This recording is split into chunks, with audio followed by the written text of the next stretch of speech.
Namaskar, everybody.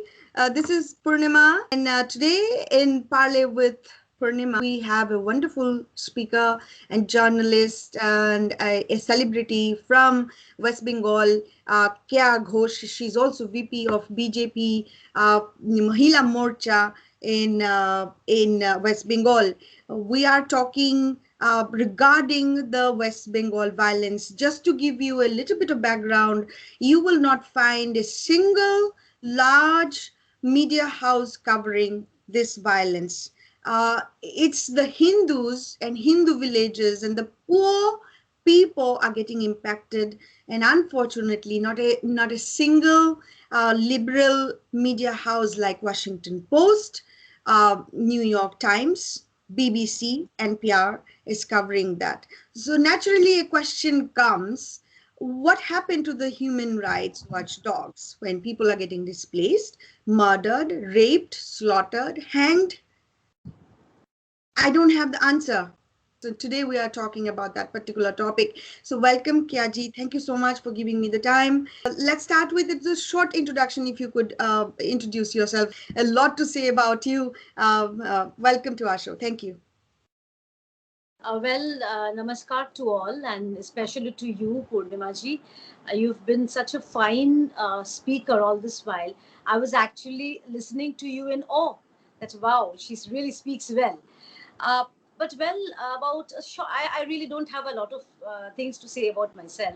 As you said, yes, I have been a journalist for almost 2 decades, for 18 years.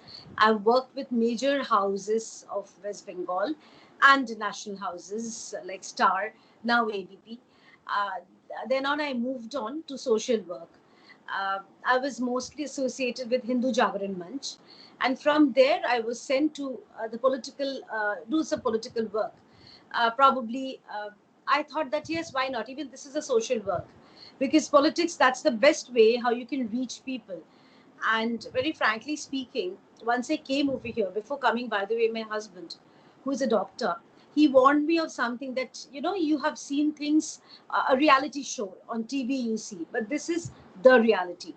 When somebody calls you that, Didi, please help me. I mean, as you know, Didi is it's a it's a very scary word currently in Bengal, but however, we address our elders at Didi. So my husband said that this is the reality. When a person calls you actually to, provide help to them, you will actually have to help them, because half an hour later, you don't know whether the person will be alive or not. So it's that serious. So, keeping everything in mind, I came and, currently I'm working as the vice president of the state women's wing of Bharatiya Janata Party. It's a pleasure working here with my president, who is a very famous designer, Ognimitra Paul. And she has given us a lot of space, lot of respect. And, we kind of form a team, or form a family, and we work. Uh, I don't know whether you'll be asking about the specific Bengal violence, which has erupted since 2nd of May. There's a small background to it. Mamata Banerjee, who has actually uprooted the left regime of almost 3.5 decades, of 34 years. Uh, we kind of people of Bengal, we kind of expected that yes, there will be actual change, the Poriborton which she always spoke about. But unfortunately, there was no Poriborton at all. What we saw was, the usual thing. There's no industry. There is kind of appeasement to the minorities, which is almost reached to its brim now. Well, I think during the course of our interview or this chit chat, I will surely let you know some startling facts. But unfortunately, and now after the third time she has been re-elected, in fact, I believe that winning makes you humble. But here we saw just the reverse. There was a carnage. There was a kind of, absolutely lawlessness which we saw from 2nd of May evening, afternoon onwards.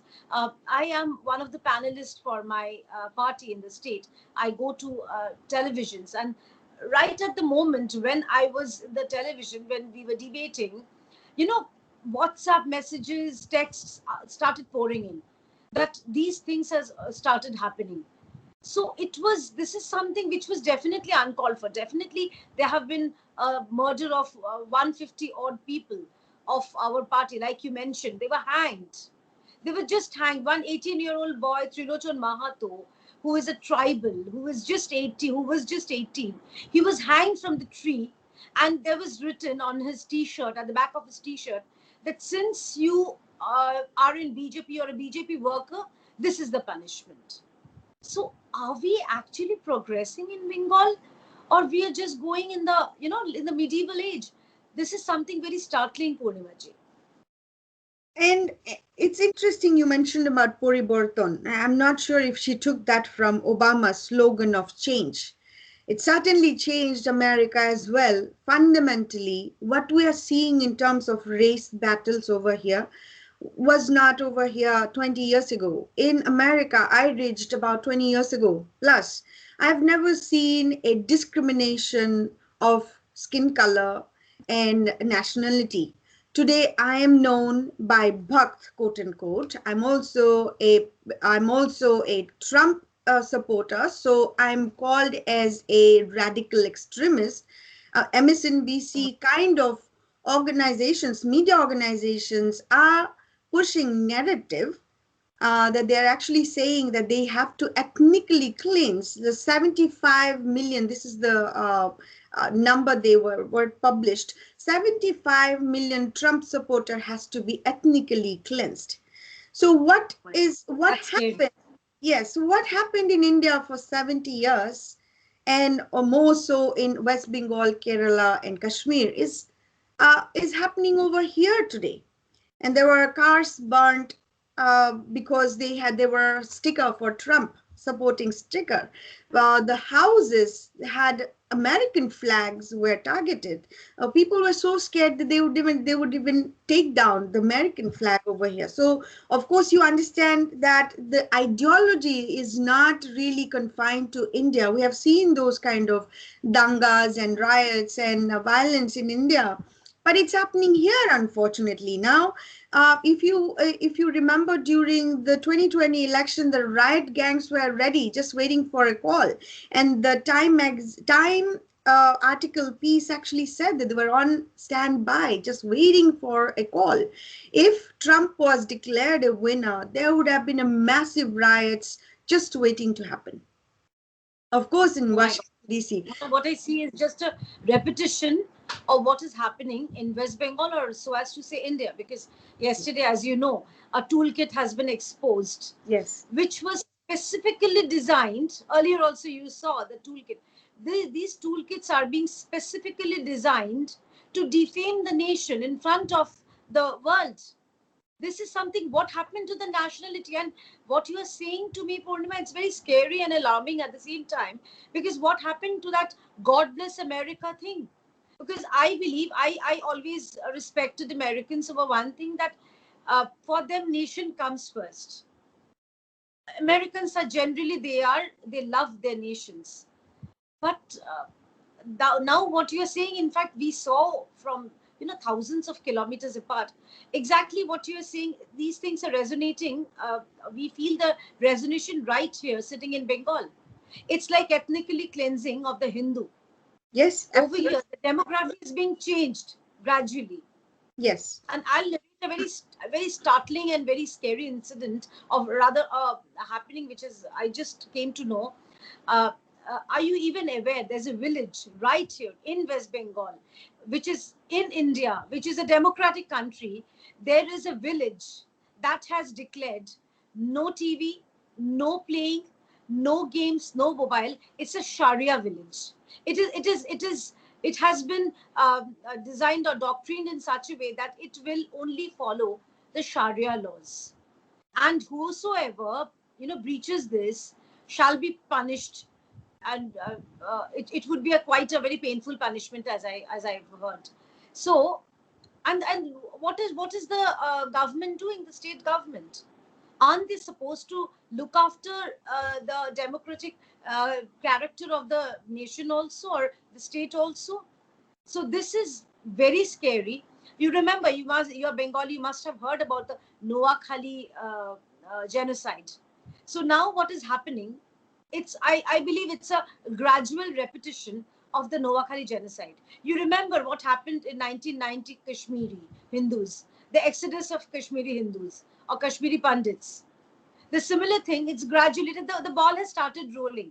But I promise you, I'm a very positive person, and I promise you, not because I adhere to a particular political party, I promise you, as a proud Hindu, that we are not going to let this happen over my dead body. And this is what I can tell you very blatantly. And this is something, not only me, there are like minded people all around the state. For us, nothing is above our heritage, our culture, and about the Sanatani roots, which I proudly belong to. See, Noakhali, you mentioned. My father's family is from Noakhali, and 1946, they were all impacted when they were trying to flee those areas, trying to save their family and just to stay alive. So some people came to the West Bengal side. Some people went into the east side, which is the northeast now. Some actually fled the country or went to a foreign country, or some actually went somewhere else. So that's how they were split up. I obviously I was not born at that time, but they were thrown out. It was so massively dangerous to stay there to just save the women and a girl child. So definitely, Oh yes, of course. definitely. I'm a family. I'm a partition family.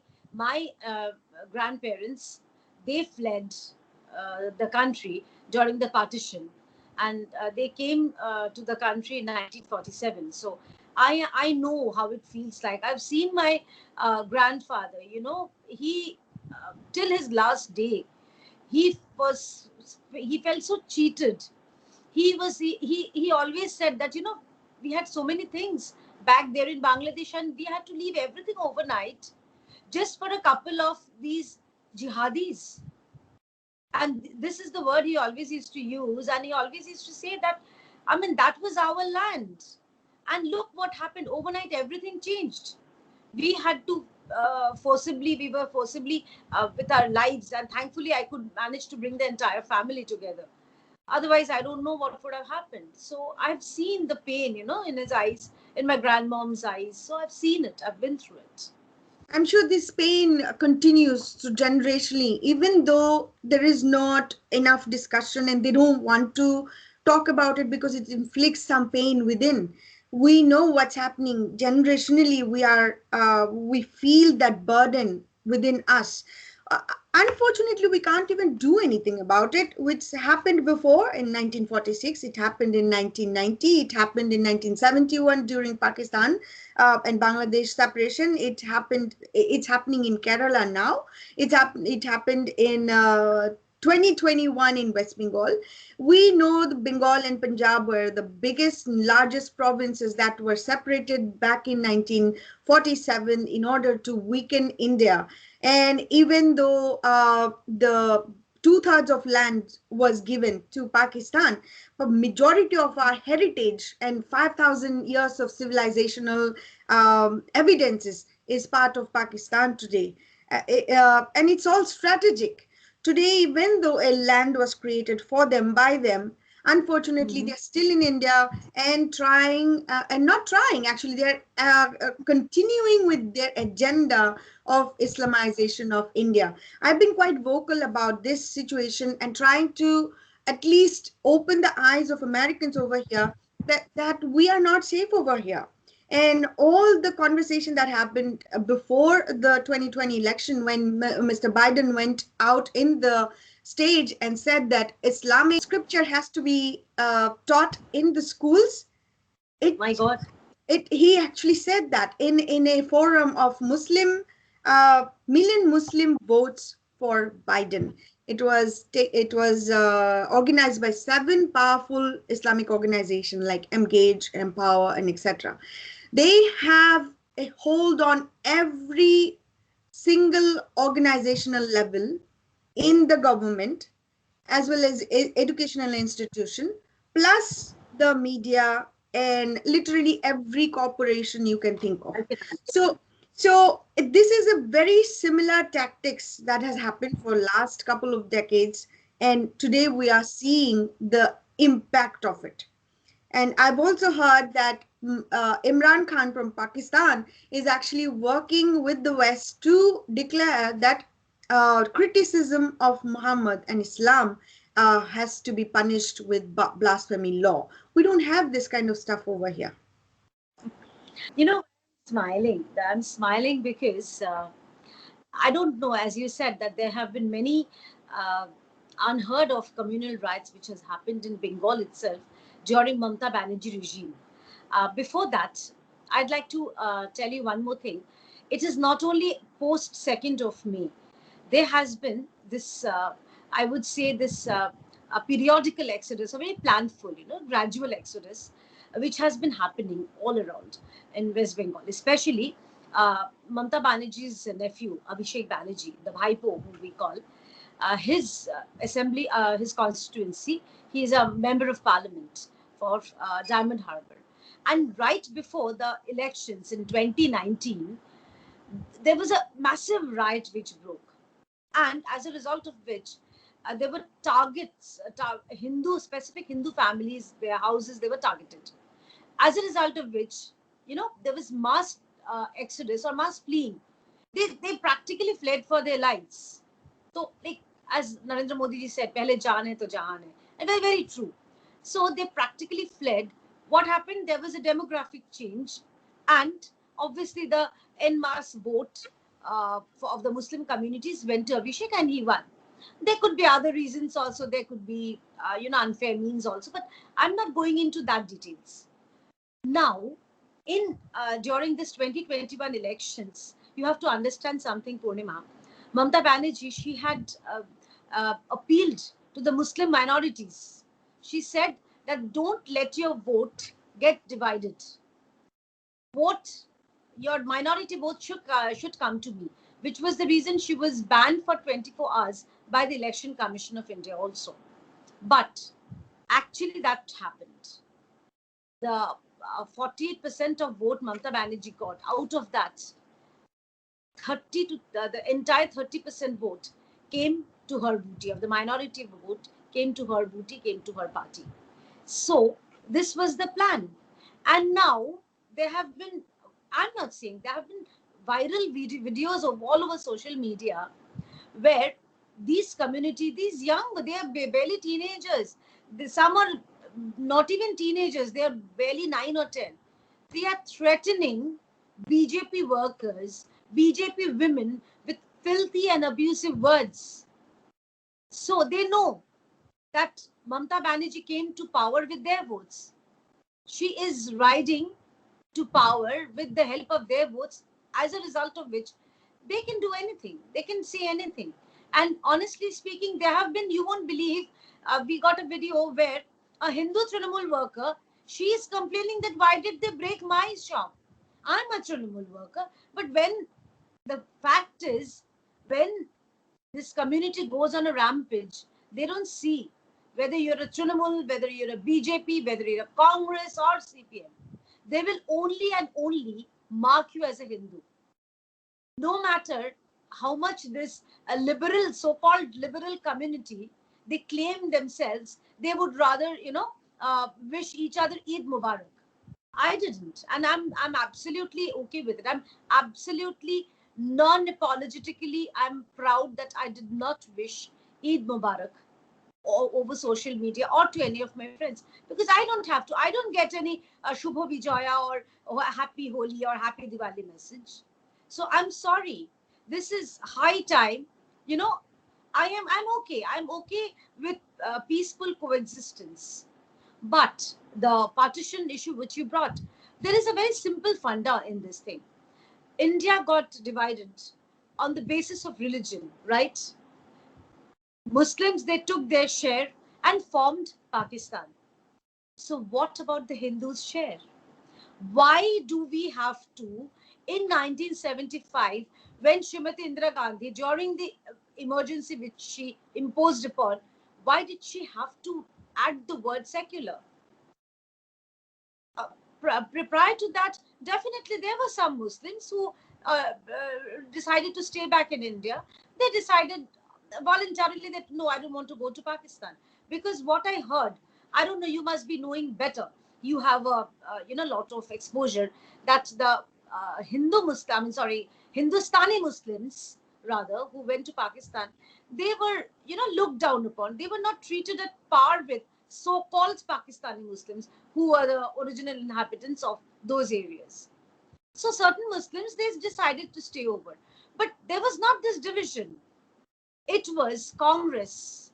It was Jawaharlal Nehru. It was then his daughter Indira Gandhi, who actually made this division. And later on, now we are seeing that this toolkit which I mentioned a while back. In this toolkit, it has been specifically mentioned that please mention Kumbh as one of the reason for the rise or spike of COVID, which is actually not the fact. Because while Kumbh started, even before that, states like Maharashtra, states like Rajasthan, states like Gujarat, states like Madhya Pradesh, Chhattisgarh, where no election or no Kumbh were held, they already had a huge surge. But this is the hatred for Hindu religion. This is the hatred for the Hindu festivals, and this is the hatred which is very cleverly and carefully they're trying to spread this hatred. That okay, it's okay to hate a Hindu because they are generally very docile. They wouldn't like you said that what Mr. Imran Khan mentioned, that no such things about Prophet Muhammad would be, I think, considered as a blasphemy. But we don't. We are okay with this. We are okay if any of a fellow Hindu, they post a dirty picture about Shivling or a dirty word. We are okay with it. We will just say how dare you or this that, bas chhod denge. But we won't go to the extent, and they know it very well, that we won't go to the extent of creating a havoc, creating a riot. Now, just 2 3 more words. Like I said, like I began with, that there have been innumerable riots in West Bengal: Dhulagad, Baduria, Boshirhat, Kalia Chowk, Kagdi. They have not been gone. There has been so many riots, but how many have you heard of? Moddamgram. How many have you heard of actually? Hardly one or two, or probably none, because that's how the media operates over here. They turn a blind eye, blind ear. They become, the Gandhiji's three monkeys. They won't. This is there. It's shown. Bura mat dekho. Yahan par it's like sach mat dekho, sach mat bolo, sach mat suno. It's the unfortunate picture here. Well, it's not so different from here either. This is happening right in the broad daylight right now, and overtly so. The incidents, for example, if you have always seen before, Washington Post would say Yogi Adityanath as a Hindu monk, terrorist monk, let's say, but that's the coinage, saffron terror. This word has been coined. This is a well prepared, well rehearsed word. Yes, and the Islamic terrorist with 2 PhD degree is a scholar, a religious scholar. So the narrative has been said. And also activist, and also right. An activist. Right, but at the same time, you remember Kashmiri Riaz Nikku is a teacher with heart, but Hindus are radical extremists. So the narrative of Kumbh is obviously a created narrative. Now, my question is, why is it? I don't think the media is innocent over here. It's obviously paid by ideology groups. Why is the media and so-called journalists that they have, and the darlings of Washington Post and NYT, what is buying them? How are they able to sell their soul not to talk about the truth? What is the answer to that? This is a very sticky question. The reason being, I have been a journalist myself. And trust me, till today, I can face myself, and I have no guilt about it. But I don't know, as you said, they have sold their souls. We have this this word which we use as Latvian journalists who reside in the posh most region of Delhi, the Latvian Delhi. You must be aware of that. And they enjoy all the benefits, which I don't know how they can afford, how they can afford a very expensive car, expensive bungalows. And, like journalist, the very word which comes to our mind, it's like a writer's person, you know, who would think the pen is mightier than the sword and he won't stop or at anything. But unfortunately, Purnimaji, the scenario has changed. Here now, Washington Post specifically, they will cover the cremation and the pyres, but they will not cover the graves. They will not cover how many frozen dead bodies are still lying in very America till today, which of the people who were dead last year due to COVID. So this is how the cabal works. But I am telling you, scenario is changing. I believe 5 or 10 years back, there wouldn't be any Purnima, there wouldn't be any Kea to even talk about it. But now, as I said, I am an unapologetic Hindu and I'm a very proud Hindu. I'm proud of my roots. I'm proud of the 5,000 years of heritage, of culture, which is supporting me. We have been through wars, we have been through invasions, we have been through the Mughals, we have been through the Britishers who has raised our temples time and again. But we have, literally risen up like a phoenix. And again, we are going to do it. And I'm very, very, very confident about it. Trust me, there, I know we have lost many of our lives. We have lost, in the Delhi riots, we have lost a very bright police officer. Remember, Ankit Sharma. Yeah. You remember the young guy, which, like, not even a year back, we lost him, Rinku. This young boy, he was a sole bread earner. And trust me, he was killed by those people Yes. whom he had helped. He helped his parents while they were suffering from fever or something. Yes. He went ahead and helped them, but they were the one to actually stab at his back, because you've seen the video. He was stabbed on his back with a knife. So definitely we have lost some of our brave soldiers. Maybe we will lose a few. Maybe maybe I will be killed the next day. But I believe our culture, our heritage, it's not so feeble. It's not like some for 1400, only 1400-year-old, some desert culture, that it's just going to, like a desert storm, it comes and desert storm goes. Ours is built on a much, much, much solid plinth. You mentioned about 5 to 10 years. Within that, the Hindu domination is going to change. When I look at 2011 census, it says 64% Hindus are still there. Is it still true that do we have 64% Hindus there? And majority of them even didn't vote this time. And that's the case no matter where we see. We don't vote in a vote block, but half of the Hindus will not vote and half actually went to Mamata Banerjee and half whatever vote came to the BJP. And Mamata Banerjee got not only just her Muslim bloc vote, but also Congress vote. My question is here, how is the demographic changing?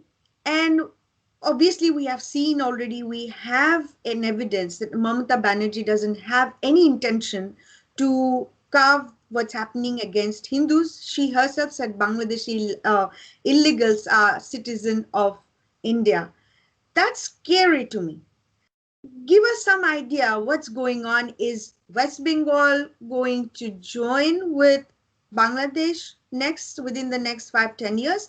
Or is West Bengal going to become a separate country? What's happening? What's happening over there? While you were mentioning all these names, Bangladesh, Mamata Banerjee, you forgot to mention one name, which is Narendra Modi. And this is Narendra Modi, who he is not a chicken-hearted person. Let me assure you something. I'm very proud that he is the Prime Minister of our country. He is the Prime Minister who has I'm so sorry, I have a phone call. No Yes. problem. Yeah, I'm so sorry. Yeah. So, are we good to go? Yes, Yeah. good. We'll cut that. Yeah. So Narendra Modi is a person who is not a chicken-hearted person. He is not going to, bow out so easily. And Narendra Modi believes in one and only principle, and he adheres to it strictly, which is nation first. For him, Bharat Ma is above everything. And I believe to all the BJP people, for us, we consider the nation as the mother. And I can assure you of something, that things won't get worse, no matter whoever so it may try. It's just going to get better and better. And like I see, my heart swells in pride to see my tricolor, just behind you. And this is the fact that I feel, the moment I see this tricolor, I actually get goosebumps. And I know there's no place of emotions in politics, but I am very proud to be a little emotional when I see my tricolor. So Absolutely. many thousands of miles away. So Narendra Modi was the person who introduced 370 article. He abolished Article 370. He reinstated the Kashmir as an integral part of India. He is the one who has passed the CAA, Citizenship Amendment Act, which once, when it comes to when it will be imposed in reality, we will definitely mark out those who are not the citizens of India, because it won't be that easy, no matter how much ration card or Aadhaar card she provides to Bangladeshis, to Rohingyas, and those illegal immigrants. Over here, for obtaining the citizenship of India, one has to provide, the data of their parents, or some data that they have been a resident of India for the last 10 to 15 years, 20 actually 2004. So 2014, I'm so sorry. So it won't be a piece of cake. And in CAA would be given to the neighboring countries' minorities we have been forced to fled to India on the basis of religious persecution. Like you see that in Bangladesh, there has been till now, till this moment, probably we are talking, probably some Hindu in Bangladesh is getting persecuted, is getting tortured, they're being beaten up. Yesterday also I saw a image of a woman who protested that why her temple was about to be raised off and a masjid was built. She was hit on her head with a bloodied head. She was standing, but she stood firm. So this lady, if she wants to come to India, it hadn't been before 2014, she was more than welcome, because she has come to India to save her life. Anybody, any minorities living in the neighboring countries of India, which is Pakistan, Bangladesh, or other states. So CAA will definitely see to the interests of not only who are residing in India, but will give shelter to the minorities residing in the neighboring countries, which will definitely, I would say, strengthen our bond, our the majorities residing in India. This is a big blow to the liberals, which you mentioned earlier. That is the reason. Without, like there have been he was a huge Shaheen Bagh protest. You must be aware of that. What happened? What happened? It gradually died down. Now they are trying to take the farmers' bill as what would I say, as a reason to protest, because they just want to, create unrest in the nation. But I can assure you, it's not going to happen. And India, no matter how much they do it, there are people, there are righteous people who are actually watching this, who are actually seeing this, and they will again in 2024, they will again re-elect Narendra Modi ji as the Prime Minister, so that he can enforce a lot more stricter laws to, I would say, to these anti-nationals, because this is the only word I can use for them. Whoever doesn't respect the country, whoever doesn't love the country, is nothing but an anti-national to me. See, you mentioned about farmers' protest, and in essence, it was a farmers' riots back in 26 January. In that context, I mean, the second wave of COVID that came through, it came from UK variant, Punjab farmers' protest and riots, and then now the entire India is under the grip of it. There's no communication how it spread, but Kumbh Mela was targeted, certainly.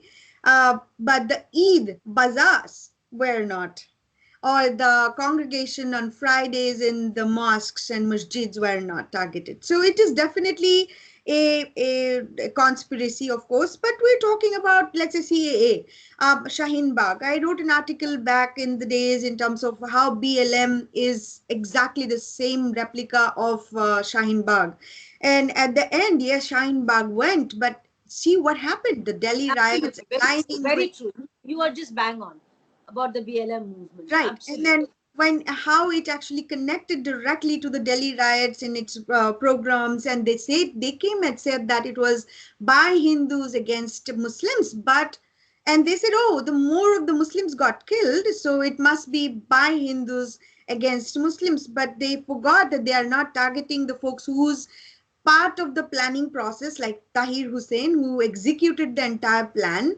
And obviously, and we have heard so much of connection with Zakir Hussain and the imams and etc., who's now in Malaysia and etc. I am afraid that when we talk about CAA, yes, it's only 31,000 people who's impacted in India came before 2012. But here in America, you will be surprised to know there are anti-CAA resolution passed in small Democrat cities. And I was working back in May 2020 and trying to help the St. Paul cities actually over Minneapolis, but they had already made their mind up at that point of time. And the worst thing was, then back in 2020 February, Seattle passed it first, and then later on, all the Democrat cities picked up, whether in New York or Chicago and St. Paul. I had no clue by that time that my own city, under the table, passed it. And it was after May that I was writing to our mayor that if anything, that kind of conspiracy is going on, make sure you involve me. And unfortunately, I found out then at that time that my own city, in a closed door meeting, there was only 4 people in there. They passed the anti-CA resolution. They have no idea what it is. They don't even know what the guy who was talking about, his name was Chevy Johnson. He couldn't even pronounce what CAA was. Imagine passing a anti-CA resolution against Modi, BJP, India, in America, a smallest city possible is a fraction and housing fraction of population than the city in India. In India, there's 4.35 times population than America in a 1/4 land. So they don't understand what's going on. Somebody pressurized him, brought him, some community brought him the resolution. There was not a single discussion that happened for or against, or some kind of discussion to even engage the Hindu communities here. They passed it. Based on what? So that has happened over here. Now going back to CAA, even 370 in Kashmir, the Hindus are not getting re-established there, but I believe there was a domicile rule that was implemented where people staying there for 15 years can actually gain some kind of land and etc. Why that? So what about the folks who's living in, let's say, Madhya Pradesh, a Kashmiri Hindu who was let go from there, or fled from there, sitting in somewhere selling some vegetable on the street? What about them? They're not being resettled over there. So I'm seeing some disconnect in terms of execution, in terms of a larger plan as to how these people are going to be taken back to Kashmir, let's say. Now, Anantnag, last year, one of the last Hindu was killed. I think he was some kind of panchayat, gram panchayat leader. You know, his Ajay Pandita. So, and then recently we know in Ayodhya, one Muslim in the entire village of Hindus was elected. So, what's happening in India? Why the laws are not getting implemented? I'm worried about the Hindus who is now living in tents. And let's talk about the violence in West Bengal. I'm not seeing the leadership take a strong stance over here. Not only media is not covering, not a single person here in the United States or abroad knows about it. We are not seeing the leadership there. Leadership came over there for rallies before the election. What now? How are we going to bring the 100,000 people who fled there from West Bengal? Firstly, I'm sorry to say, Purnima, that you have been wrongly reported about the leadership not taking a strong stand. I completely disagree to what you say. I will give you reasons. Uh, as I said, from 2nd May evening onwards, this carnage started, which went on. It started amplifying from the very next day, which was on 4th. BJP National President Shri JP Nadda, he visited Bengal. By that time, six of BJP workers were killed. Six of them. He went and visited each of their families and assured them of all kind of help possible. Would you believe there was this, this animal lover, PETA? They are supposedly, very animal lover, but this young boy who used to give shelter to street dogs, his dogs were killed. The puppies were actually killed before him. He was literally crying and he did a Facebook Live, after which he was killed. He was lynched right on the heartland of Kolkata in broad daylight. His name was Abhijit Sarkar. Sure. Yeah. Yes. Now, Sri JP Nadda, he visited each of their families. He visited certain areas and he met with the people. He held meetings to have a brief idea. See, sitting from 1500 kilometers away, it's something that you won't get all the happenings, all the of what is happening, a very clear picture. So the very news when he came that he's coming, it was a great morale uplift for all the workers, including me. It was as if the head of the family is coming to visit me. I'm ill, I'm not well, and the head of the family is coming to pay me a visit, which was a big morale boost. Now, what was happening is that we have made 358 shelter homes right all over in West Bengal, which houses exclusively all the BJP homeless workers whose house have been attacked or whose life is under threat, including women.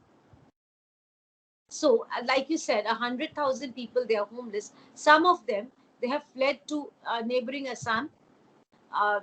People from North Bengal, mostly Coach Bihar, they have fled to Assam. The honorable governor, he went to Coach Bihar, he went to Assam to meet those people. He heard their cries, women who came over.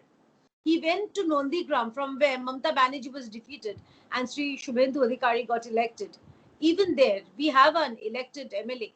But even then, there is huge violence going on, and this is a very guerrilla style violence.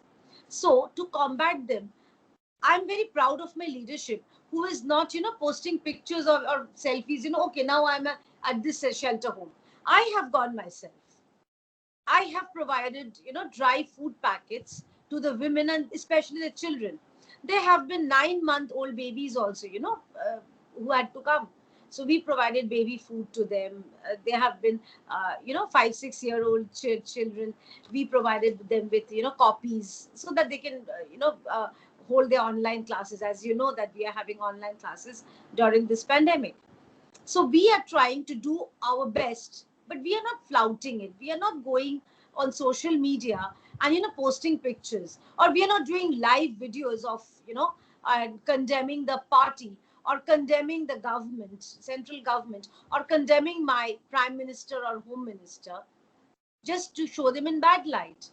Because I know my party is working and party is also trying to provide them, rehabilitate them, and provide some monetary assistance to them. Though providing monetary assistance to 100,000 people is not easy. But say, for instance, if somebody's house has been broken, and if that person has the capabilities, many of them are saying that, "No, we don't want, all we want is security. One, all we want is the safety of, you ensure the safety of our lives." And that's the reason they have been sheltered in, safe homes. Over here, Purnima, I'd like to add one more thing, whether you were aware of it or not. In 2018, when the panchayat elections were held, even our winning members, till now, they haven't been able to return to their respective villages and take charge, because they're scared. Their lives will be in danger, and they are still housed at, I'm not naming the places, I'm not naming any locations. They are in safe places.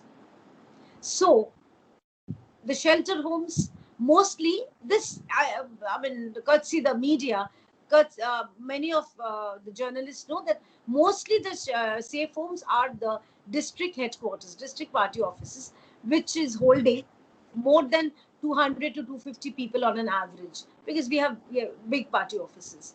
Other than that, we have separate shelter homes, safe homes, which is being guarded by the central forces. Just imagine, in West Bengal, we don't have faith in the local administration, local police. We really fear for their lives, which is the reason our central leadership, they have provided us with central forces who are guarding the safe homes, so that these goons, they can't enter. And we are doing it on a very low level, very low key. We are actually maintaining a very low key about it, because I could have posted pictures in social media, but these ladies, they with folded hands, they requested that, "Didi, please don't post our pictures, because these people, if they know that we are over here, we would be targeted." So for their security, for their safety, we are just doing it. I think, let's not talk big, let's work big. This is my kind of principle. And let naysayers say whatever they want to, but I know my party is standing strong. And not only that, uh, the honorable home minister, he sent a 4-member team to West Bengal, to which Mamata Banerjee said, "Why are these people, these are outsiders?" She has a very weird habit of terming people, she hasn't spared our prime minister and the home minister also. She has called them as outsiders. But when Bangladeshis come and Rohingyas, they are not outsiders to Miss Mamata Banerjee. Anyways, so there was a 4-member team from Home Ministry who met the officials. They came on the government capacity, so they met the state officials. They wanted to have a word with them. Also, the Minister of State of External Affairs, Mr. V. Muralidharan, he visited, and I'm sure you are aware, and you must have seen the video, how his car was pelted with stones. So if the union minister is not safe in Bengal, you can very well understand the plight of ordinary citizens. Forget BJP workers. On a personal level, my driver was attacked. My chauffeur, even he wasn't spared. So you can understand. But my party is standing strongly by each and every of the Karyakartas. Today also I got a call in the early morning, I got a call from somebody. I'm not naming the district also. I'm not naming the assembly also. He's saying, "Didi, I'm hiding in my home. They don't know I'm hiding over here." So I said, "Please stay over there. Once situations normalize, I'm ensuring you, I will send you assistance, that you will come out and stay in one of the safe homes." So party is actually, this is a very strong, wrong message which is being sent, or which is being propagated by certain people. I don't know for what interest, that party is not standing strong. Party is definitely standing strong. All our top officials, all our top leaders, they are very worried about the safety of the Karyakartas, and they are standing strongly by us. We have a pool of, all the applications of the incidents which has happened, and we have submitted. I myself, we have met the honorable governor. We have narrated of the incidents of the rapes which has happened on BJP workers, mostly Hindus.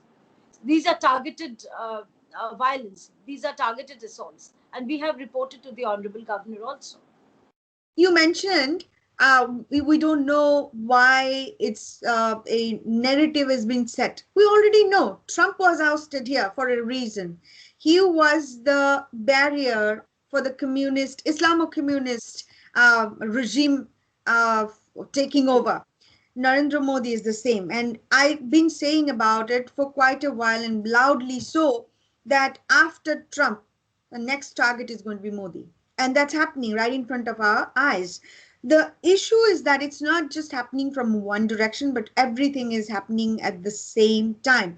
What's concerning to me is how India has been under the COVID attack, let's say, for quite a while right now, and how Hindu cremation pyres has been showed and sold, Absolutely. pictures has been sold, but I'm not seeing the same kind of COVID. If a country like that, India is under COVID, I would imagine Sri Lanka is targeted too, or Bangladesh or Pakistan, Afghanistan, Burma. There is no report. Is COVID so smart that they know to attack a country by border? Is COVID so smart that it knows which rally to attack or which worship or which congregation should be attacked? What is behind COVID? You have, I'm sure you have seen what happened before election over here in the United States back in November 2020. Today, now everything is slowly coming back to normal. Mask requirement is also getting lifted off, and hopefully soon the schools will start and etc. It's going to go into normal life, hopefully. But it is as long as the Islamo-communist government is holding the state. Trump was very successfully ousted. Now the target is Modi. Whether it's COVID, whether it's jobs, whether it's economy, whether it's communal violence, it doesn't matter. The narrative is same. Anything and everything is Modi's fault. Anything is everything is Hindu nationalist fault. And Hindu nationalist, quote unquote, saffron terror, extremist, radical terrorist. That's the narrative. Let's look at the violence itself. The numbers that I have, at least recent numbers, murdered 25 BJP workers, raped 170 women, molested 6,126 women, and villages affected 2,942, severely 300, houses burnt, vandalized, people affected is 4,105 severely. And homeless, displaced, fled to different states, neighboring states is almost 100,000. These numbers are scary. And tell me these numbers are accurate enough based on your understanding and the ground reports. No, the numbers that you got, these numbers are the compilation which I mentioned. We have prepared an entire list. We are pulling in all the complaints which is coming to us, and it's a very systematic process. As a result of which, you have these numbers. They are more or less accurate, which is definitely, however, being a scary number, but these are definitely accurate. And I want all the people who are watching this interview to, I wanted to repeat it once more so that the people, it registers to them what is the scary situation of Bengal. And hopefully this sends a message to those liberal Bhadralok Bangali who are watching, because I'm no less a Bangali than any of you who's watching this interview. And I want my Bangla not to be this Bangla, where, women, on the basis of the religion or the basis of the party they support, they would be molested, they would be raped, they would be assaulted. And men, they would be hanged to death or killed, or would be subjected to extreme violence. So this is definitely not the Bangla I'm sure any Bangali dreams of. But as I told you, These are the data which has been prepared by Bharatiya Janata Party, and each of these, I promise you, none of the incidents would be forgotten or forgiven. There are at least 1,200 plus incidents recorded. That's More that's than that. as well. Great, more than that, of course. What I am going to ask you is going to be a tricky question, but simple as well.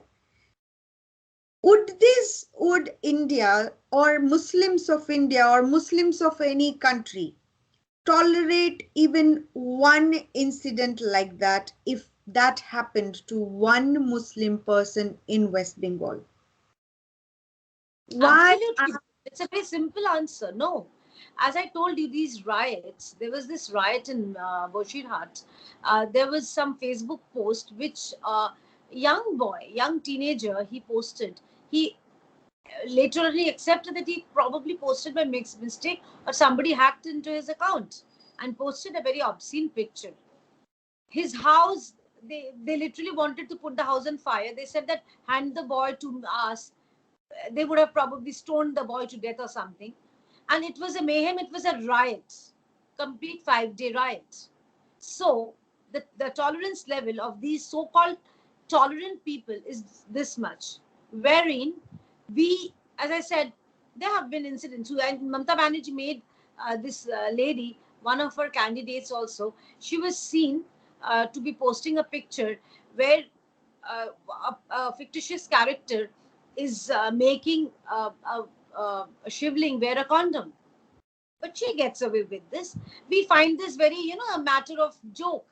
We kind of sit in our, plush uh, uh, drawing room, and with a scotch in our hand, we Bhadro Bangali, we will think, oh, what a piece of art, what a joke this is. Because we are too scared to say, no, no, no, no. We are too scared to say I'm a Hindu. Why? अरे भाई हम हिंदू हम हिंदू है तो हम हिंदू है proudly बोलेंगे. But this mindset, I will take just 2 minutes of your time, Purnima ji. This mindset has been created by the 34 year of left regime, left rule. It has kind of indoctrined the people that, it's okay to show your religion, to show Hinduism in bad light. It's okay to ridicule your religion. It's okay to people. It's okay to ridicule people who says that he or she is a Hindu and brand that person as communal. But it's okay, and also it is okay to hold a beef eating festival on the streets. But it is not okay. These so-called liberals, Purnima ji, it's so ironical that they won't hold a pork eating festival. These same so-called liberal people, they won't do it because they're too scared. So this kind of 3.5 decades of this left rule has left a permanent dent, which is, again, I'm telling you, as I said, the scenario is changing. Earlier, I would see, so-called intellectuals. It was as if intellectuals are equivalent to be a communist, but the scenario is changing. Now we see uh, writers, poets, teachers, doctors, journalists who are having the right kind of mindset. So as I said, I'm very positive the scenario will change, because it takes a lot of time. Like you said, see, 64 years of garbage. It's not a very easy task for Modi ji to sweep it in one go. So it's just going to take some time. Similarly, this, 3 or 4 decades of this so-called left-leaning mindset, this pseudo-liberal mindset, it'll take time. But now we are telling people what was the role of Dr. Shama Prasad Mukherjee. Earlier, very cleverly and carefully, Congress and backed by the communists. Bengali, hardly any Bengali knew who was Dr. Shama Prasad Mukherjee, barring one college and barring road. They were not even interested. But now, when I told my daughter was actually in tears. She said that, Ma, how can a person, he literally sacrificed his own life for the integrity of the nation. I said, yes, he did. Now you can travel to Kashmir. You don't need a passport or a permission. You can just, it's a part of India. You just can drive through or fly through.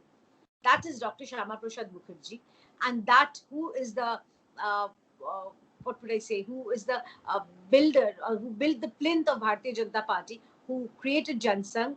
So a Bengali. This is probably when BJP will actually get to rule West Bengal. It will be the biggest tribute from we Bengalis to a great Bengali.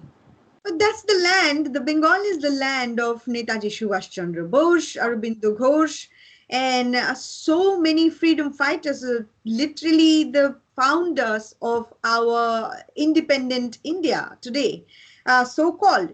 Today we have Bengali Babus with scotch in hand in Salt Lake, Kolkata, yet their daughters are being threatened and they are saying that either you have to convert or you have to pay jizya to save your daughters. So where is this development and intellectual, quote unquote, Bengali Babus stand today? These intellectuals are not only hurting us, unfortunately, being non-violent and showing off that we can speak English, quote unquote, and have a scotch in our hand and have beef. So tell us a little bit about that. We have Amartya Sen kind of folks. Yes, of course. See, there's a very gross saying: unless you have fire on your own bed or your own body, you won't move. You won't, budge. So once they feel that they see that their own family is not spared, as I said, when the attack will happen, they won't see whether you're an intellectual, you're a Bhadralok, you're a communist, you're a BJP, you're a Trinamool. They will consider you as a Hindu. Okay, so like in 1990 Kashmir, there was this Relief Chalif Ghalib, if I'm not mistaken. Either you stay or convert or you die. Leave, convert or die. So in Bengal, we won't let that happen. Definitely. This I can promise you right over here. It's my conviction. It's not only conviction. It is, uh, uh, it's not a mean number that 38% of the Bengali communities, it's like 2.5 crore people voted in favor of BJP, which is not a mean number. Arai koti lok, they have voted for Bharatiya Janata Party. So they believe in the principles, and believe you and me. If 2.5 crore people, they have faith in us, it is our duty to kind of stand beside them. And I'm sure these 2.5 crore people will influence a crore more, that yes, Bharatiya Janata Party is here. They will actually give us back our pride, our not ethnicity. I would say ethnicity is a very wrong word over here, because I believe all the 10 crore roughly who, the Bengali, the residents of West Bengal, uh, all of us are Bengali, but the mindset has been changed. But we will change their mindset. We will change their mindset from extreme hatred to a neutral, and then towards the nationalistic point. So, as I told you, I'm telling you with great conviction. We are not a very small number, 2.5 crores. So, 2.5 crores of stern, nationalistic Bhadralok Bangali is also there.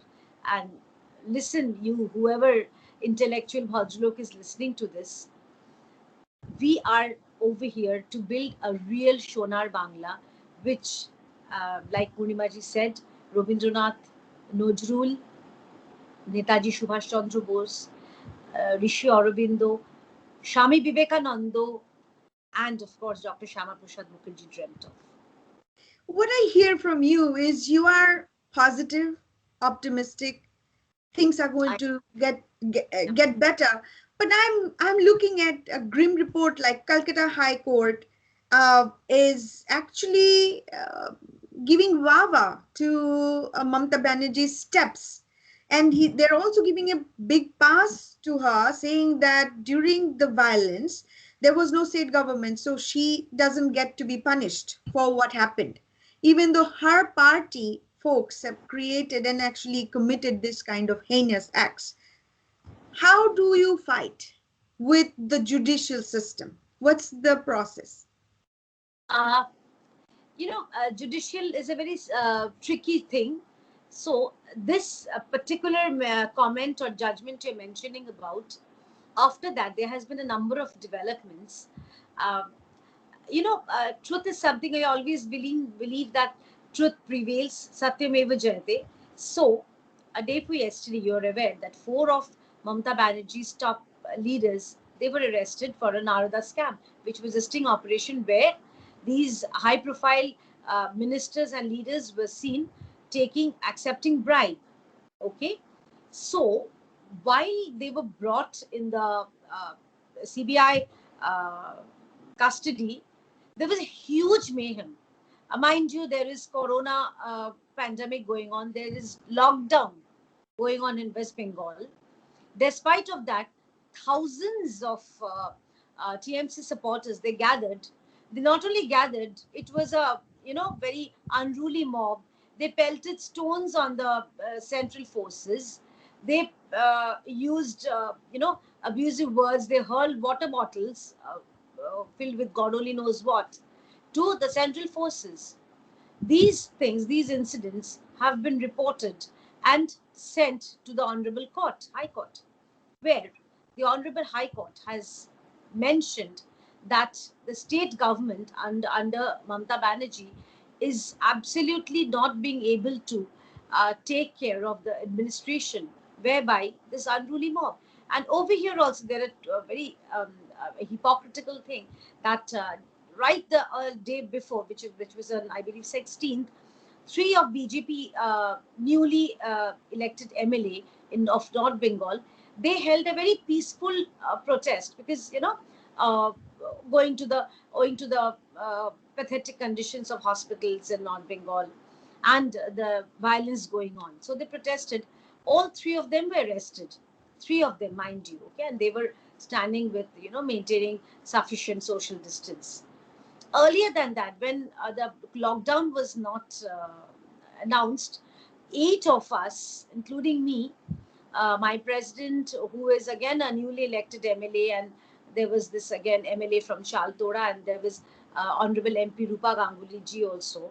Eight of us, we went to the Gandhi statue for a peaceful demonstration protesting the Bengal violence, especially on women. The moment we just alighted the car, we were arrested. Not only arrested, we were actually pulled, dragged to the police van. So, this is the kind of, I would say, hypocrisy where the opposition, they are being throttled. Mamata Banerjee, she boasts of democracy, but these incidents has proven that Mamata Banerjee believes in no democracy. And even during the lockdown, there have been certain villages where, in the name of victory marches, Vijay Michil, the attack on BJP supporters, their houses, it was going on. So when it is thousands of people in one hand who are not maintaining the COVID rules, who are not maintaining any pandemic law, police doesn't do anything about them, and Mamata Banerjee is the police minister, home minister of the state. Neither she has done anything or nor has her administration. So the honorable CBI has probably produced these videos as evidences that how unruly the mob was. So there was this comment by the honorable judge. I believe he said that you are not being able to control this mob. It's such an unruly mob, and West Bengal, the law and order, it's a steady decline. Also, the honorable governor, who is the constitutional head of the state, he has seen, we have mentioned to him, and thankfully he is very impartial and he's not blind, and he has time and again tweeted about the severe Bengal violence. And if you follow his tweets, you will understand the kind of videos he has posted. He broke down into tears actually seeing the plight of women who have left their houses. And one woman, sadly, she said that she has lost her son, by the way. She said, do I have to convert to save my life? So this is the plight, and nothing is being unnoticed. We are definitely, we have sent it to the human rights, we have sent it to the woman, to the to Ms. Rekha Sharma, the national chairperson of Women's Commission. We have sent to the SC and ST Atrocity Commission also, because there have been definite cases of atrocity against the SC and ST community.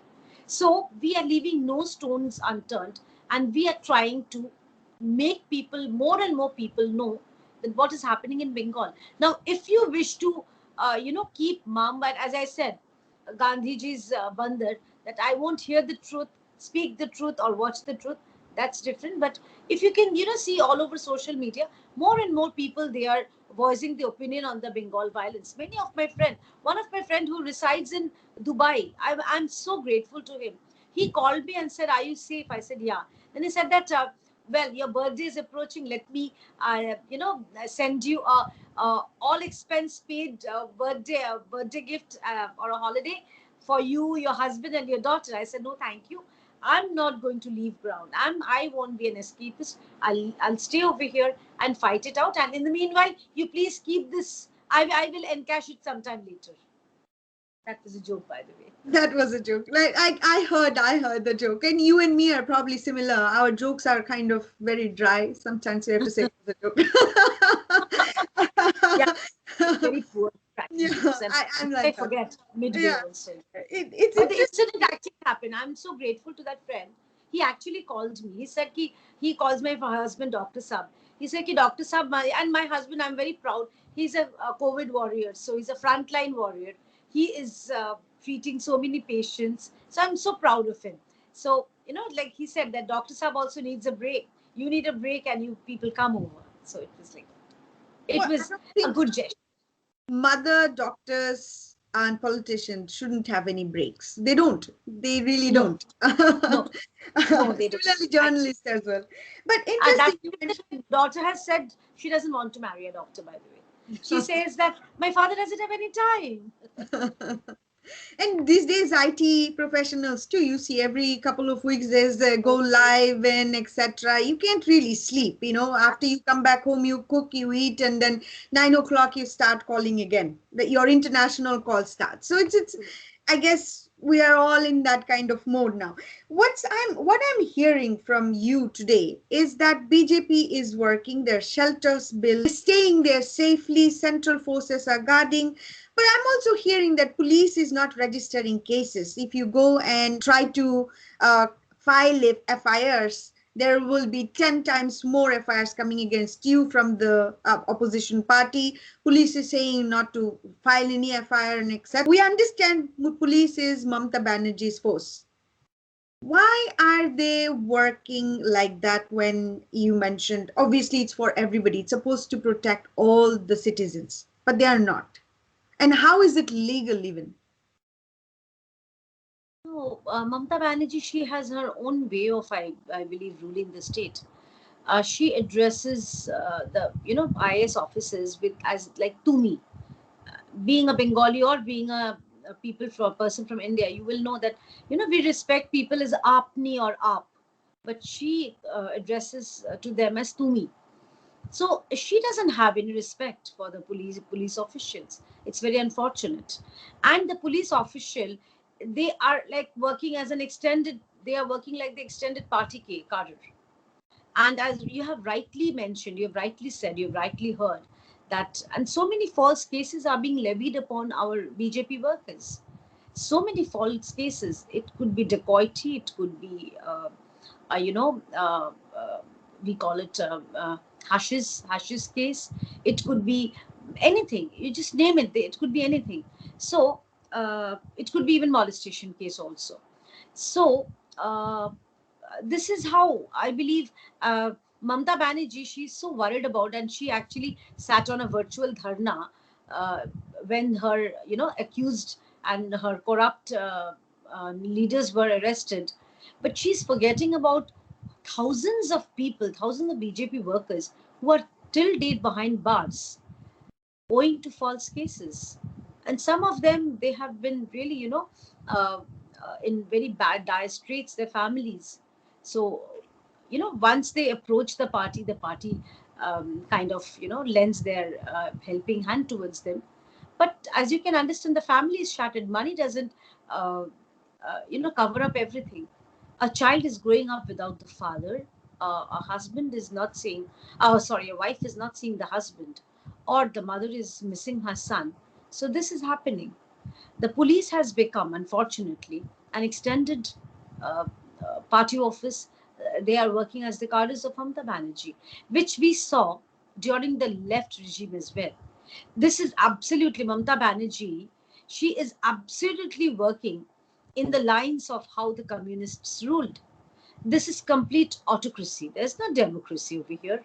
If had it been democracy, even there is even the oppositions, they have the right to voice their opinion. But unfortunately, I don't know, very honestly, Purnimaji, that how long we will be allowed as it is. Uh, there has been strict vigilance over whatever we post, whatever we tweet, whatever we talk. So this is kind of a complete autocracy. Mamta Banerjee calls other a fascist. She is the biggest fascist I have seen in my lifetime. Well, how's that different from what's happening over here? It's the same kind of rule book, literally. They have tried to silence the oppositions over here. They're even trying to totally demolish Republican Party and Patriotic Party over here. So they won one party ruled fascism in America. It's happening over here. And that's not too different from what's happening over in India. It could be the scale is different versus. Absolutely. I have a question over here for you. I'm sorry. I'm actually raising a question to the interviewer. No, Uh, please. how are the so-called liberals accepting the fact that uh, Biden government had to in open, they had to support Israel? So how are they taking it actually? Is it very difficult for them to digest? Liberals, they have learned the art of keeping quiet when their leader says to stay quiet. Uh, the riots that happened over here just didn't happen because they were not paid. They are paid. The materials were provided at the right time. Uh, in the middle of the night, the sticks appeared, the bricks appeared, and then you mentioned about BLM and the Shaheen Bagh. And at the time of riots, they don't see the skin color, they don't see the whether you supported Trinamool or BJP or not, you will be impacted too. Over here, there's stores with big banners on top of it. BLM, we support BLM, Black Lives Matter. But those stores were also targeted and looted and burnt and broken and vandalized. So no, they were not spared. Not too far from here where I live, a city called Kenosha, a car store. They literally burnt it. They literally Oh my burnt God. it. On top of it, there was a huge sign of BLM. So why did they burn it? So I actually called the store owner and asked them were they BLM supporter. And I said, it's not nothing to do with that. We support everybody. This is what you are impacted to today. So the question you asked me, are they seeing the hypocritic nature of the left? I don't think so.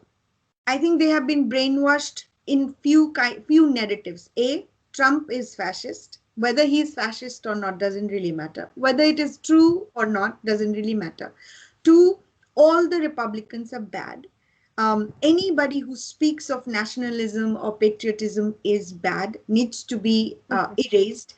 Three, America is better off, more democratic under the left. What they're not seeing is the coalition of Islam and communist.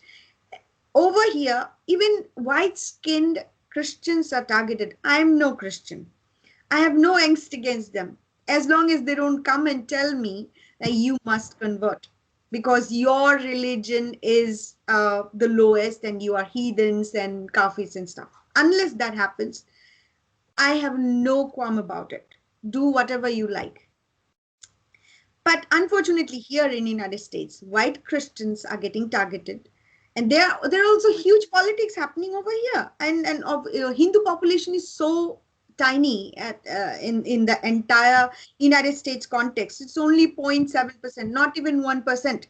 So we are not influential in that context. But imagine last election was an eye opener, but should be eye opener for all who's not seeing the connection that Biden was invited by a Engage and Empower the million Muslim votes of Biden for Biden. It was actually created religious bias already been imposed. Now, as a Hindu, if you don't know which side you are on and raising funds for Biden, and especially speaking Democrat Party folks, and most of the Indian Americans are Democrat, and they actually raised millions of dollars for Biden. And it hurts me that these are the same people had supported Biden's party, knowing that Kamala Harris and Biden actually supported Kashmir against India. They stood with even the farmers' protest and riots. Meena Harris's tweets you have seen, I'm sure. They have denigrated and defamed Indian Hindu deities. You have seen those from Meena Harris as well. The Durga's tweet, I believe it is deleted right now. So it's inbuilt. If you are asking me, don't they see the hypocrisy? It's a lot. You are asking a logical question. You are not allowed to ask a logical question. They're not seeing it. They're not. And unfortunately, the schools and colleges and educational institution is also infiltrated in such a way that even the professors are professing like that. So the question comes is why so? So we have seen so many cases of Chinese infiltrating education institutions and paying for grants.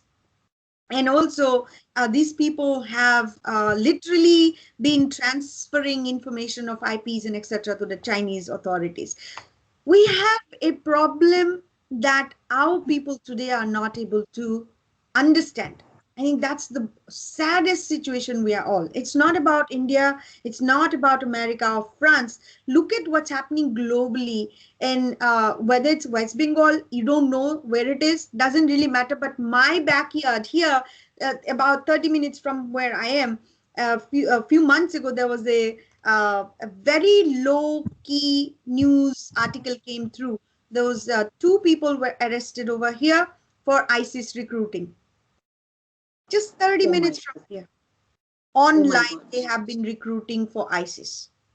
So we talking about we are in the quote unquote developed country. I hope you have seen the narratives built, and they haven't shown actually what happened in the United States in global stages, because they have been controlling the media and the journalists. So you haven't naturally seen what happened, what's happening even now in Seattle or Portland in the West Coast, and how they're burning, how they're actually taking over police stations, and how after George Floyd, how they burnt police station itself. They're not showing that. It's only if you actually see Twitters and low-key people are posting certain things. So unfortunately, so I don't know who bought the big media. We don't know who's managing them.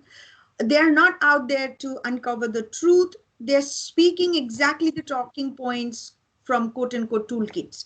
So that's concerning. And people like us are target now. FBI can do anything, anytime. And somebody could say that, no, FBI can't really just come and do whatever. I'm like, are you sleeping for the last 4 years? There were 2, 3 false cases, narratives are built on president of this country before he was a president and after he was a president. You think we are anybody? We're not billionaires like President Trump. We don't have the security like President Trump. So what makes you think that when a president of United States can be deplatformed for his ideology in Twitter, Facebook, and all social media, and the media is actually pounding on it, who are we? We have nothing. Today we had a discussion yesterday in terms of ideological differences, and one thing one of the speaker very clearly said, there is nobody for Hindus anywhere in the world right now. The only way we will survive is because of our God. Just pray to Hare Krishna or Lord Krishna. He is the savior of Bengal or India or Hindus anywhere. Not a single senator, not a single Congress person, not a single media person would ever speak for Hindus. They don't even understand the plight of Hindus. We have to literally beg our own senator to give us a little bit of time. And that too we don't get. Unfortunate the situation is, we don't know where as Hindus we are going to be, because we're not together. We don't vote like Muslims. There's no No, we way we don't can say, in locked. and there's no way we can say million Hindu vote for Trump. It's never going to happen like that. So and it is an unfortunate situation. So a long answer, and to a very simple question. They're not seeing it. They have been completely indoctrinated and brainwashed. They're not seeing their own hypocrisy. They need to come out of that gutter in order to see from a big picture view what they are involved in. Very true. Very unfortunate. So I believe, Kyaji, with our discussion, this is few things that's coming out, that under the radar, BJP leadership is part of it and working for the folks who's being impacted. The situation in West Bengal is quite grim, absolutely devastating. Standing very strongly with the people who have been subjected to this violence. Very strongly, my party stands with them. And the violence has not been covered in the quote unquote Western liberal media. And today, what we are facing is quite dire. Even from the percentage wise, we have illegal immigrants in West Bengal who has been voting pretty much. And we have a demographic changes. We'll see what the number is in 2021. And at least positively, you are saying that at least we are not going to let this West Bengal become Bangladesh 2.0. Absolutely not. This I can assure you, and I can assure you all the viewers who are watching this, that Bengal will not become a Kashmir. We are not going to let it slip through our hands, and we are going to fight it out. There's and so as you rightly mentioned, that God, we have 5,000, more than 5,000 years of our heritage, our culture. We have seen the worst things, and we are like, come on, bring it on. We are ready. Well, I truly believe an optimist as much as you are, but the ground situation is quite grim, and I fear that even though we had Netaji Subhash Chandra Bose, we had Aurobindo, Rishi Aurobindo, we had Vidyasagar, we had Madhusudan, we have so many intellectual folks over there, quite strong mentally and emotionally. Our folks have been indoctrinated as well for the last 4 decades. Today, do we have strength, youth strength, to make sure that the Bengal does not become another Kashmir or Bengal 2.0? See, I'd like to definitely mention you something. You mentioned Vidyasagar, right? I don't know whether you're aware of it or not. When he wanted to this child marriage, remarriage act to be passed, the Vidhava Vivaho, the widow marriage. There was 37,600 some numbers who voted, who signed against it, against the widow marriage. There were only 900 who signed for the widow marriage. And look at us where we are. Eventually, he was triumphant, and widow marriage, it will became a law, and thankfully, so many lives were spared. So, I believe you got your answer. No matter how much we have to move against the tide, it's a very steep task. It's a very it's a very steep uphill task. What you said, but I'm confident, and with the help of my party, with the directions of our great leaders, Shri Narendra Modi ji, who is being revered by the entire world. See, during this, definitely, as you said, the corona second wave especially, it was a targeted, very interesting question you asked me there. So, but see the way he's been handling it. There was dearth of oxygen, and the entire world came into his support. There have been cryogenic Singapore, even Saudi Arabia. They are sending us the even USA. Initially, I believe that the government they denied providing us with the raw materials for the production of vaccination, but then it's Narendra Modi. So it actually eventually happened. Let me not go into the details because it's your country, you'll know better. But eventually it happened. Now American government, Biden government is standing beside India and sending the required things, into be it the raw materials for the vaccine or whatever the things required. So that's Narendra Modi. So a person whom the world respects, I'm sure, with his guidance and leadership and his positivity, even we will turn Bengal into a much better state. So I think time is the let leave it upon the time, and we will probably talk after uh, maybe 3-4 years, and you will see that things have not only turned into better. Of course, there will be a lot of probably more violence. We will definitely face, maybe even again we'll sit for such a tete-a-tete or interview, whatever we call it, but eventually हम होंगे कामयाब. With that, I think it's time for us to conclude our conversation today.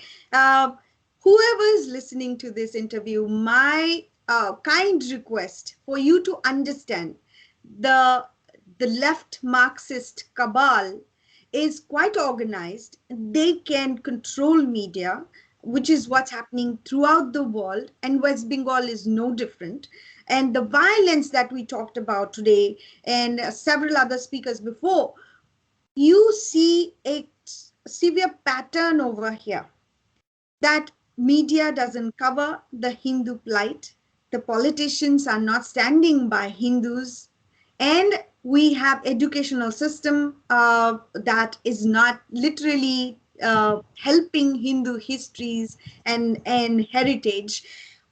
We are the target, just like the white Christians are target in America. Hindus are target globally, and 95% of global Hindus are in India. Can I interrupt for a while, Purnimaji, please, before I forget? Uh, I don't know the viewers if they're aware of how in Palghar to Hindu saints were lynched. Literally, they were lynched to death. But I'm sure many of them are aware about one Iklaq who was kind of killed. So that is the narrative. Since Maharashtra is not governed by BJP, it was a hush hush. There was no much a cry about it, hue and cry about it. So, but again, we are not going to stay silent about it. We will definitely punish whoever is behind this horrendous killing. Thank you so much. And that means a lot to most of us who is following the politics globally. And we have heard there was no narrative at all on the Palghar Sadhus, but there is a Iklaq. And we hear over here, it's the same kind of narrative that is getting built. And I'm quite concerned about the direction of America. You mentioned about President Biden. I hope that he stands with India in terms of vaccines without any politics, trying to implement it through the NGOs who Narendra Modi has chucked out, Amnesty, etc.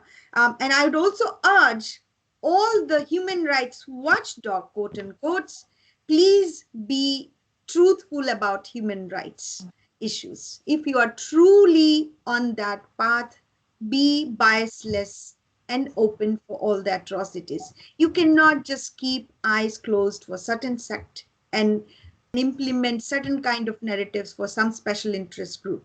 And whoever is listening to this, my urge is please understand that Islamo-communist fascist state does not have democracy, does not have secularism, does not have freedom. Just because you have been told that that's where the freedom is, I would like you to open your eyes and see what's happening globally. Even in United States, this is a recent phenomenon. So you are not aware of it. You don't know what happened. You don't know how Soviet Union crushed or what they did or how communism came and how communism and Islamism riding together in the West. You don't understand that. I would like you to take this as a case study of West Bengal, and hopefully we can work together to establish true freedom and liberty and freedom of speech and freedom of religion. We are not against anybody. As you could see, the numbers we talked about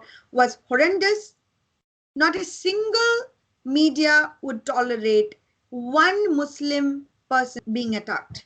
And after these numbers, not a single riot or not a single protest that happened where global Hindus came together and marched on the streets.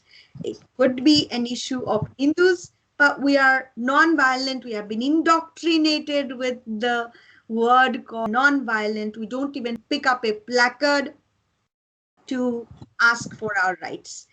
With that, I'd like to inform you that this Sunday we are doing a protest for West Bengal violence against Hindus by Mamata Banerjee government. And I would hope you will help us sharing this message so we can at least have some visibility over here, because there was no media supported. That's one of the reasons we are talking about it right now. So hopefully you can support us and share this information. Thank you so much, Kiaji. It was a lovely conversation. Lovely meeting you as well online. Thank you so much. Have a wonderful night. You too.